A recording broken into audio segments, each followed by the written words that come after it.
What is up? What is up, everybody? Welcome to your girl. Tweet is in the building. That's right, y'all. We got another episode, and we have a special guest with us today. His name is Rashawn Wright, and he is the owner and operator of Wrights Kitchen. What's up, Sean? How you doing today? I'm doing great, doing great. Awesome. So, first thing I'm gonna ask you is when people hear Wright's Kitchen, what are some of the types of food that you would expect to be available to your customers? Um, Basically, I try to keep it at something simple because it is a food truck. So I want you to be able to come to me for lunch and be able to get back with time to spare. So I try to cook food, quick food such as shrimp baskets, chicken tender baskets, fish baskets. I try to keep it simple and old. The old school mac and cheese, not that box stuff. Because I I want you know to have. that's right. Yeah, I don't even know why they still make the boxes because everybody now is doing the homemade mac and cheese now. That's right. I like my mac and cheese, and I don't like all that sauce. I like it to be kind of clumped together. I don't want it to be the noodles Yeah, flying around in the sauce. right. Okay, so I like to call myself a food truck connoisseur. So I'm into the whole food truck thing. I like to try different stuff, and I like the fact that it's usually when you get your food, it's pretty much hot. Okay, so when we think of a mobile cooking, to me, I'm not a cooker. I'm not. That's not my thing. But for cooking for a mobile unit, okay, how much preparation does it take to actually prepare before you serve your first meal? Is it a long Uh, preparation or? no, I pretty much prepare everything I need to have ready that night. So pretty much when I'm ready to roll and open, I do it. I have everything heated for about 15 minutes. So when you walk up to place your order, everything is already hot and I'm ready to cook it right there. So I try to get you in and out in about 6 minutes. Oh wow, that's so y'all moving. Yeah. That I think that's the good thing about it is when I go to different events. Normally, when a customer comes up, they're hungry. If it's like an event, if a fair or some type of festivities or something, they didn't done a lot of walking. When they get to you, they like, listen, I need to grub like now. Exactly. So I try to make it quick because that's the real key to food trucks: quality and quickness. Because no one wants to stand in line, 10, 15 people waiting 15, 20 minutes when you only got a 30-minute lunch break. Nobody wants to do that, you know. That's very true. So That's true. I never really thought about that. How you got to kind of get it out the way, because then you lose yeah, so customers 'cause they getting in trouble because they're getting back. right. Yeah, that makes a lot of sense. Okay, so I'm a person that has experienced adversities, and I believe in pushing past them, regardless of what it may be. So in your career, what are some of the adversities that you've experienced that has ignited your entrepreneurship? Um, it's really started. Let's say see, about 18 years ago, really, when I got in trouble, and by me getting in trouble, I became a convicted felon. So that kind of hindered me in job opportunity world. So the best thing I could think of was remember what my grandmother taught me, which was you got to put you first. Put God first, but then you got to put you. I hear a lot of people talking about, well, my kids come first. Well, guess what? You got to put you first so you can take care of your kids the right way. Those kids, that's So right. right. So with that being said, I was turned down from a lot of jobs. I mean, I can lay brick, I can do roofing, I can pave roads, I can do it all. I can do roofing, but as a convicted felon, it hindered me from a lot of things. So I was like, you know what, I can cook my butt off. So I started cooking, started getting my recipes down pat. Remember watching my grandmother over that stove and over that oven, and I was like, you know what, I saw the joy that she put in other people's eyes when they came and got plates. When she fed the pastor and his wife and the church and stuff. And I was like, I started seeing that when I started selling my food. So that just motivated me. Plus my sister, she gave me that energy. I started seeing how good she was doing with her business. So I was like, you know what? I don't have to worry about getting hired if I'm my own boss. You know, I don't have to worry about that. I That's get turned right. down. My own boss. That's right. So you put your own skills to work. Exactly. Basically, that's what you did. You put your own skills to work. And I think it's important that a lot of people, even let's talk about podcasting. This is something that I never seen myself doing many years ago. But as I developed getting into it slowly but surely, it started to be my love. And I started to get a wide array of audiences with people from people that are single in relationships, entrepreneurs, because I also have a small business. So, and I started to meet so many different people, and it was like everybody has some type of calling. And the calling is not always traditional. It doesn't have to be an actual church. It doesn't have to be in a community event. You have to use whatever skills you have to make it effective towards your community. That's one of the reasons why I wanted to have you here today to talk about that.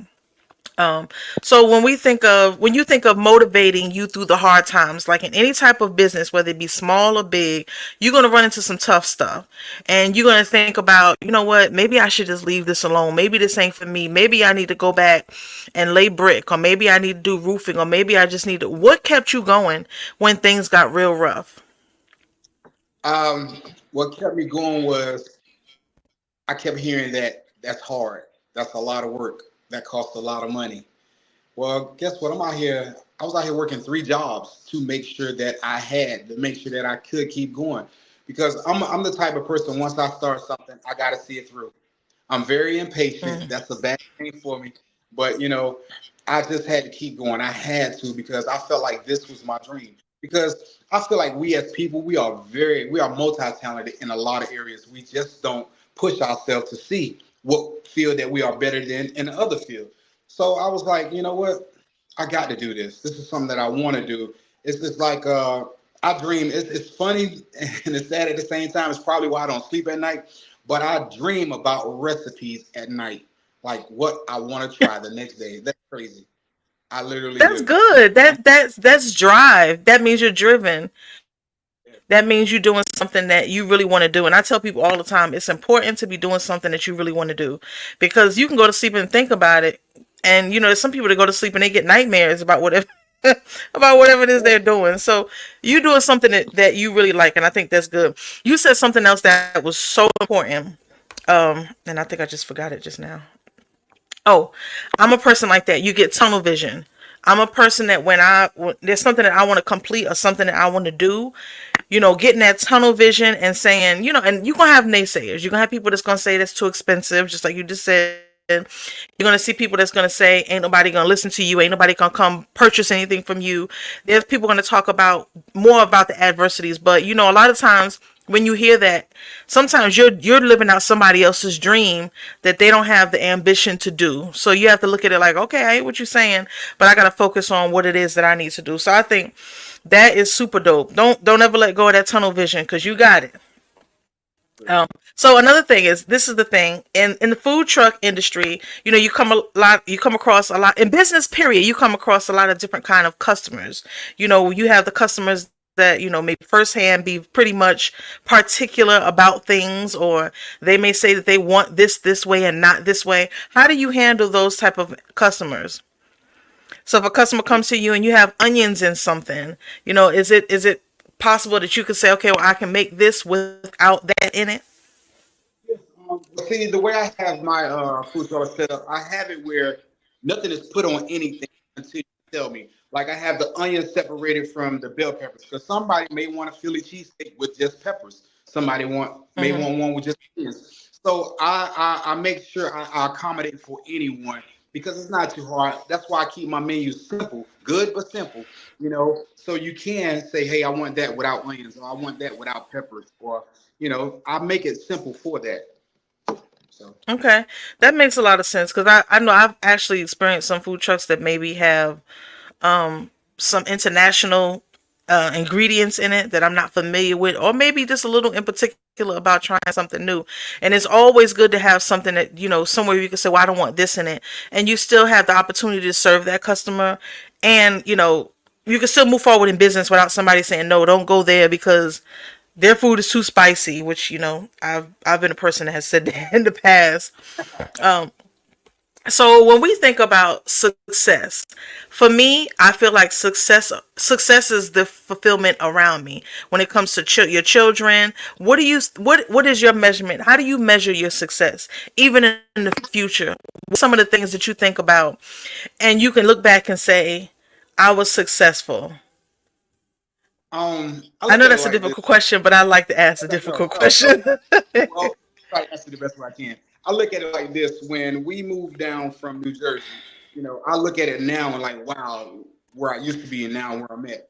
I look at it like when we moved down from New Jersey, it was about 9 of us, and we moved into an old slave quarter in Hall. Well, it's called Cherrytown, still pretty much Hallsboro. No Mhm. bathroom, no kitchen. We had an outhouse, had the well, and the water pump out in the front yard.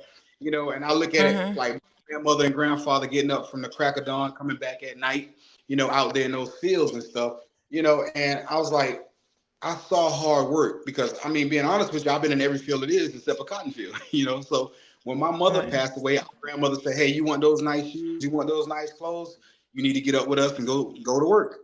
And I look Mhm. at it like I said, when I got older, I never want to live like that, which didn't do me bad because I'm here today and I have better now. So I was like, Mhm. I feel like every day that God wakes us up, you have an opportunity to get what you did wrong right.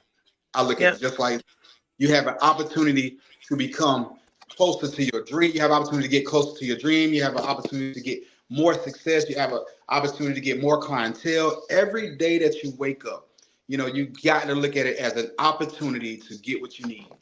Mhm. That's how I look at it.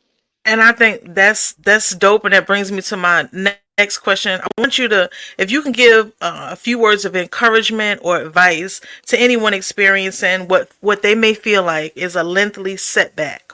What would you tell them? These there are people that go to sleep with dreams. There's people that wake up with dreams. There's people that may look at life and say, I don't have this opportunity anymore. I can't do this. I don't have the support that I need. What would you say to those people that you've been in some tough situations and you look back on it and you say, I did it? What advice would you give that person? I would say, look at your dream like a house. Just look at your dream like a house. I say that because a house doesn't have one door. No matter, I've never been to a house that just has one door. You have a room door, you got a bathroom door, you got a front door, some have back doors. So I Hmm. look at it as every door is an opportunity. One door closes, guess what? You got another Absolutely. door in there. So Hmm. every dream starts with, to me, one thing, one Yep. word: One action. step at a time. Hmm. Action. Because if you got a dream and you do nothing about it, then you're not trying to do it. Action is the first step. Right. What step am I going to take first to get this rolling? You got to move. You can't do it sitting in the chair. You can't do it sitting in the chair. I'm on the internet all day, every day, looking for different equipment, different ways, different menus, different foods. You got to have an action. Guess what? No one helped me with this. I did this on my own. You know, I did this on my Hmm. own. Like I said, every day God wakes me up, I have an opportunity. I did this on my own. No help from anyone. But however I did get was moral support, saying, "Hey, I'm Hmm. proud of you. You're doing a good job. Keep it up." Oh, that's my nephew. Oh, that's my, that's my. I get that, and that encouraged me, and that motivates me. It does because it gives you a certain pride inside to let people know that you're doing well. I'm not that person that I used to be 20 something years ago. You know, I'm a different man now. Put it to you like that. I'm a man instead of a child now. So my dreams are different. So I think one of the things that you said that was important is a lot of times people feel like when they're trying to reach a goal, they expect the family, they expect the friends, they expect their support to be financial all the time. And a lot of times people have to realize, as a friend of mine says, life be lifing. And it life's for everybody. So sometimes people aren't able to do the things that you need them to do, but sometimes that support, regardless of what situation you in, that support that's saying, you got this, you can do this, or dag, I see you did this. Or one of the things that caught my attention was when I actually seen your food truck. I was like, okay. that caught my attention. I said, okay, he's doing big things. And I think that's good because you were able to say you did it on your own, but you had the moral support of people behind you. That's important because everybody is not able to financially support somebody else's dream. But if you can say, I notice it, I think what you're doing is great. And even like we're doing, they give you that platform to even talk to your customers and let people know, listen, I'm out here and I'm going to be out here. And I did everything. I put the work in to be where I'm at today. So I think that is, that's super dope. And hopefully in the future, I have some other events that I may know about, then I'll probably contact you and let you know about. And so at this point, what I'm going to do is give you the opportunity in closing for this actual episode is give you the opportunity to tell people that may be looking to book you for an event or to even contact you with questions, concerns, or anything. Where could they find you? You can find me on TikTok under Wrights Kitchen. You can also find me on Facebook under Wrights Kitchen. I do catering, I do baby showers, I do weddings. I think my prices are pretty good. I've checked around, so my prices are definitely lower. You know, I love looking out for anyone, especially on a special day. So I try to make it very affordable, you know, because you help me, believe it or not. You know, whether I'm getting paid or not, you know, you helping me because you're booking me. That way my name gets out. So definitely look me up on the Mhm. Wright's Kitchen. Okay, so we're gonna go ahead and close today's episode, and I want to tell you, absolute, I am super proud of you because I've had the opportunity to meet you years ago. We didn't realize it was a deeper connection. That was one of the reasons. Listen, Huh? and believe it or not, you know where you met me at. You know, when I was manager at Roses, that was one of the main reasons that I started doing what I'm doing now because you know that situation there. You know, it You pushed me experienced some to things, do. yeah, Yeah, it was terrible, yeah. and that was another reason that pushed me towards doing what I'm doing.